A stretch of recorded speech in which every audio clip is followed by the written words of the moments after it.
Hello, sisters. Welcome to HB Ministry, a ministry for you to believe, behold, and become all God's created you to be in whatever season of life.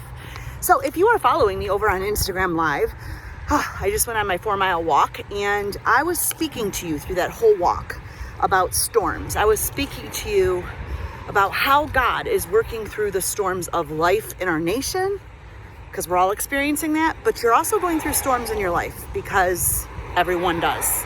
So whatever your storm is, God is in it. And he wants you to push through the winds, push through the rains, because it's on the other side that you will experience your assignment. But he needs to use us as disciples. And when we're put through a test, we come out more able to serve, more able to worship. And so you got to go through the storm, sisters.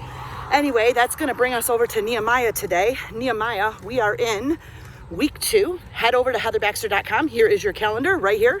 We are in week 2, and today we are talking about Nehemiah, his oppositions, his critics, and how he respected them. What? He respected his critics. Anyway, so I want to talk to you about that. We're going to talk about that today. I'm going to post this. I'm going to put some journaling questions for you below. And I had some quiet time today. I reflected on Nehemiah. I reflected on the idea that God, put him through a test and gave him a vision. The test was what he was mourning, what he was crying about, what he was upset about. It was the rubble. It was the burned gates. It was the torn down, destructive walls. What are your burned gates? What are your destructive walls? Is it depression? Is it something mentally? Is it finances? Is it a child that's making you mourn and grieve? Is it your marriage? Is it a ministry you're just mourning over? Is it, oh my goodness, is it just maybe you're supposed to do something and move and God's called you, but you don't have an answer? Whatever it is, we mourn. Is it a lost one? Somebody that you recently lost? Is it a health, physical issue that you just can't seem to kick and it has you in a constant grieving state? Whatever it is, it's caused you to be broken. But there is an assignment in whatever you are experiencing. So that's the first thing we learned, that it's okay to cry, it's okay to mourn, it's okay to give it to God, because that's what Nehemiah did. He cried, he mourned, then he prayed, and then he planned. But in the middle of all of that, he started to have critics and people laugh at him and push him aside. So now what? Well, did he stop walking? Did he stop planning? Did he stop praying? Did he just sit and not have any movement at all, which equals 0 momentum? What did he do? That is the interesting thing. When the critics came, the bumps in the road came, the people that were mocking him, making fun of his material, I mean, you name it. Think of people in your life that are always putting you down or have a better way, or think you're lousy at parenting, or think you're lousy in your marriage.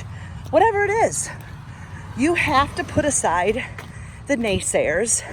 You have to respect their opposition, which was the title of today, because opposition means storm, and you're going to push through all those winds of criticism because it's part of your assignment, and you're growing in grace, and God has a bigger plan. And in the end, guess what? In the end, oh yeah, in the end, they see it.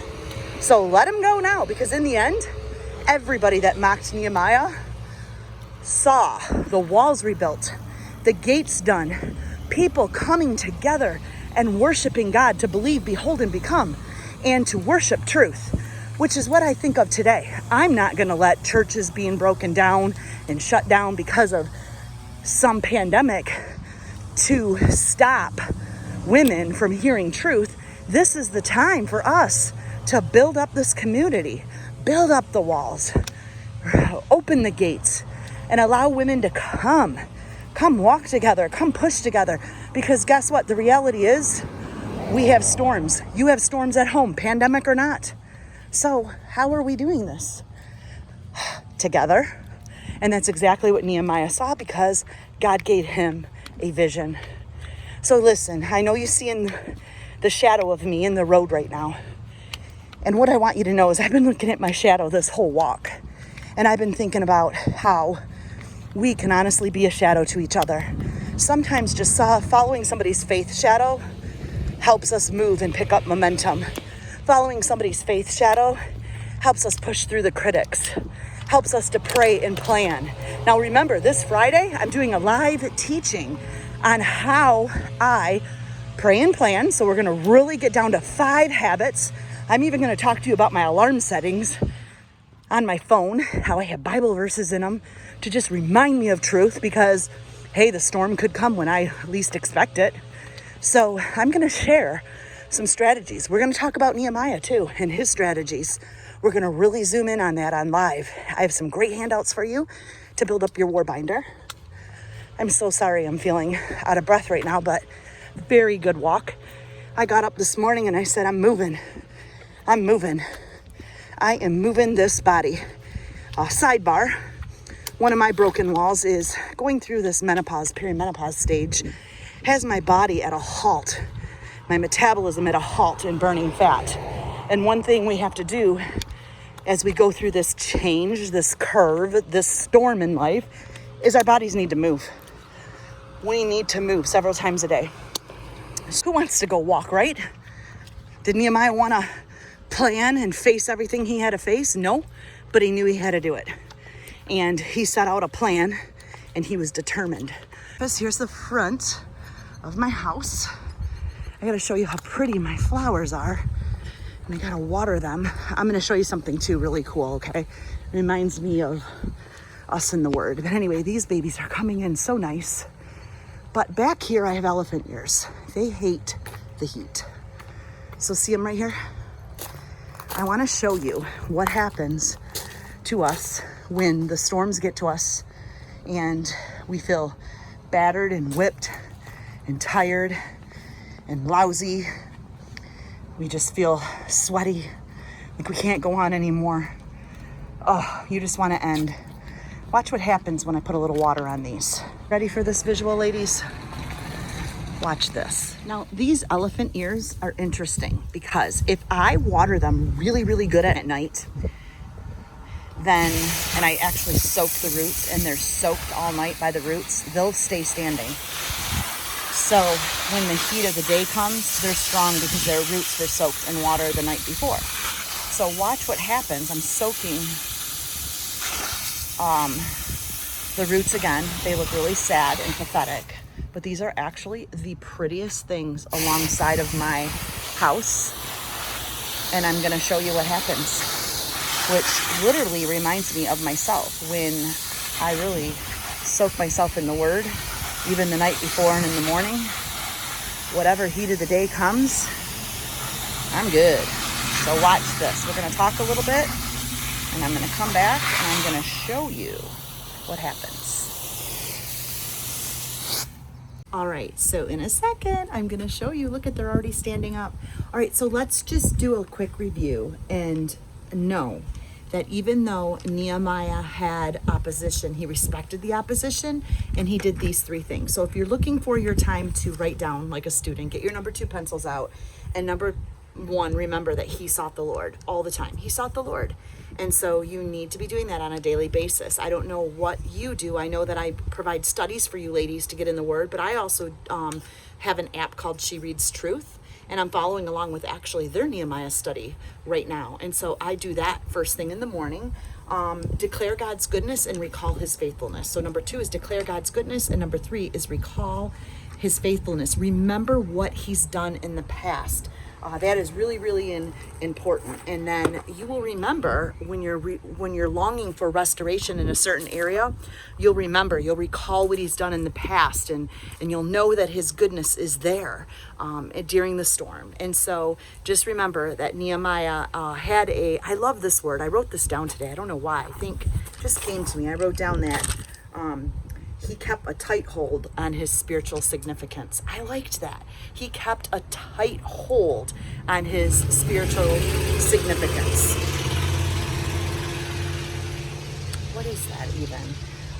So you have to sometimes see through the details to the root of the vision. And that's exactly what Nehemiah did. And that's how he kept his momentum. So let me flip this. Let's look right here. Look what happened, you guys. Look at this. After I gave them water, they are up as happy as can be. And even standing up more. See? I mean, they're actually standing. Remember how sad they were? They are up and happy just by getting water to their roots. Oh, I don't know about you, but there is so much significance to that. So much. So ladies, have an awesome day. Thanks for coming on my walk with me. Follow me over on Instagram Live for more. Today is, I don't know, I'm gonna be reading some more stuff today. I'm working out my garden all day today, so, you know, gardening. If you ladies in Michigan or any area have hydrangeas, you know what, might as well throw it out there. If we're doing Bible study, let's talk garden.